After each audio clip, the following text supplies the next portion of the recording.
wabarakatuh. Selamat siang Ibu dosen, Ibu Rila Rahma Mulyani, MPSI Psikolog, dan teman-teman yang berbahagia. Pertama-tama marilah kita panjatkan puji syukur kehadiran Allah SWT karena telah melimpahkan rahmat sehingga kita berkumpul di kelas ini. Perkenalkan, nama saya Weni Saputri dan rekan saya ada Asri Wahyu Nengsi dan ada juga Yefza Fahriza. Kami dari kelompok 10 akan mengajikan materi tentang teori kepribadian humanistik Karl Rogers. Kepada materi pertama dipersilakan. Terima kasih kepada moderator. Di sini saya akan menjelaskan materi yang pertama tentang konsep dasar teori humanistik.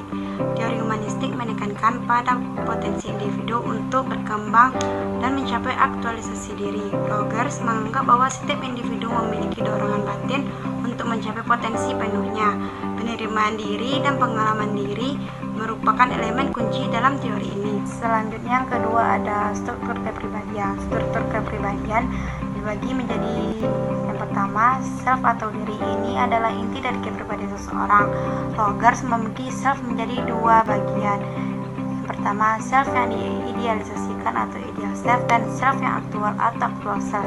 Ideal self adalah gambaran tentang siapa dan bagaimana seseorang, sedangkan actual self adalah bagaimana seseorang sebenarnya. Yang kedua ada kesesuaian. Rogers mengusulkan bahwa kesehatan mental tergantung pada sejauh mana diri seseorang sesuai dengan pengalaman aktual mereka. Yang ketiga ada proses penilaian organismik. Ini adalah kemampuan bawaan setiap individu untuk menilai pengalaman mereka sendiri.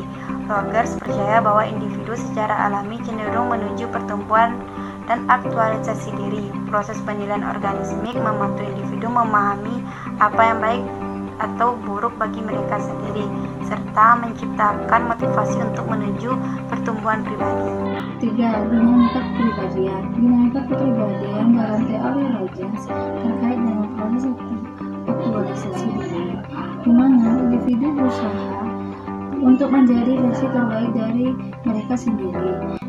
Proses ini melibatkan pemahaman diri yang mendalam dan penerimaan terhadap pengalaman emosional.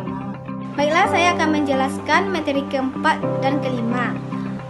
Materi keempat yaitu perkembangan kepribadian. Perkembangan kepribadian dipandang sebagai proses yang terus-menerus sepanjang hidup individu. Rogers menekankan pentingnya pengalaman pengasuhan yang mendukung bagi perkembangan kepribadian yang sehat. Yang kelima ada teori person-centered Rogers. Teori person-centered Rogers menekankan pentingnya hubungan terapeutik antara konselor dan klien. Rogers percaya bahwa konselor harus menunjukkan empati, penerimaan tanpa syarat, dan kesetiaan terhadap klien untuk mencapai perubahan yang positif. 6. Ciri kepribadian yang dinamis, produktif, dan matang. Kepribadian dinamis, produktif, dan matang dalam pandangan Rogers adalah mereka yang memiliki konteks positif, mampu menerima dan mengelola emosi dengan baik, serta mampu mengatasi tantangan dan tumbuh dan pengalaman hidup. 7. Implikasi teori humanistik Rogers terhadap bimbingan dan konseling. Implikasi teori humanistik Rogers dalam bimbingan dan konseling menekankan pentingnya memahami dan menghargai pengalaman subjektif klien yang menciptakan lingkungan yang mendukung pertumbuhan pribadi dan memfasilitasi proses aktualisasi diri.